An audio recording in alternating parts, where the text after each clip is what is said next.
Hello and welcome to Luthra classes. हमारा आज का सब्जेक्ट है इकोनॉमिक्स। चैप्टर का नाम है थ्योरी ऑफ डिमांड। जो टॉपिक आज हम कवर करने वाले हैं वो टॉपिक है difference between movement along demand curve and shift in demand curve. आइए स्टार्ट करते हैं। पहला कॉलम हमारा बना हुआ है मूवमेंट अलोंग डिमांड कर्व का और दूसरा कॉलम है शिफ्ट इन डिमांड कर्व का। तो पहला पॉइंट पढ़ते हैं मूवमेंट का। When own price of a commodity changes, its quantity demanded changes. Other factors remain constant. जब किसी commodity का own price change होगा तो उसकी quantity demanded भी change होगी। उस टाइम other factors constant रहेंगे। तो ऐसी situation में demand में movement आएगा।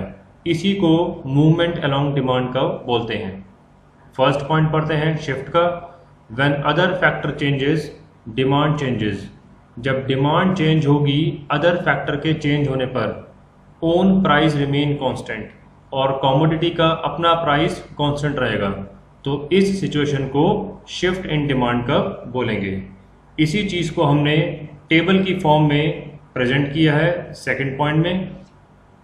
तो सेकंड पॉइंट मूवमेंट का आप देख सकते हैं, पहला कॉलम प्राइस, दूसरा कॉलम क्वांटिटी। यहाँ पर प्राइस चेंज हो रहा है और क्वांटिटी चेंज हो रही है। तो प्राइस के चेंज होने पर डिमांड चेंज हो रही है, इसको हम बोलते हैं मूवमेंट। सेकंड पॉइंट पढ़ते हैं शिफ्ट का। यहाँ पर प्राइस कांस्टेंट है, ओन प्राइस कांस्टेंट है, लेकिन डिमांड चेंज हो रही है।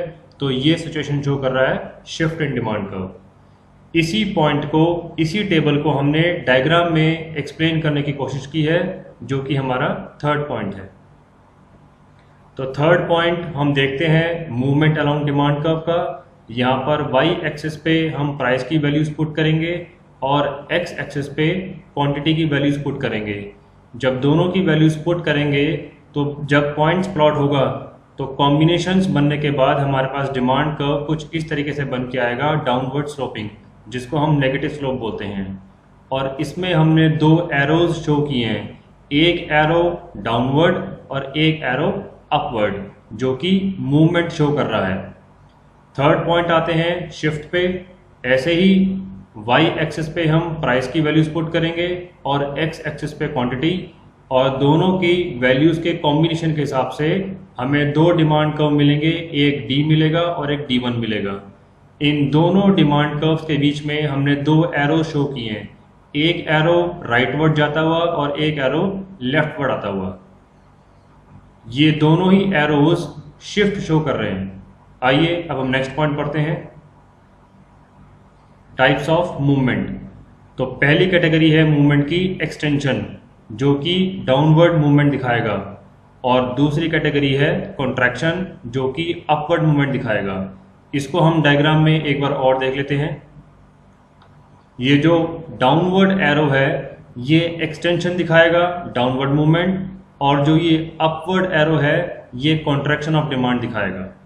आइए अब हम फोर्थ पॉइंट पढ़ते हैं शिफ्ट इन डिमांड कर्व का।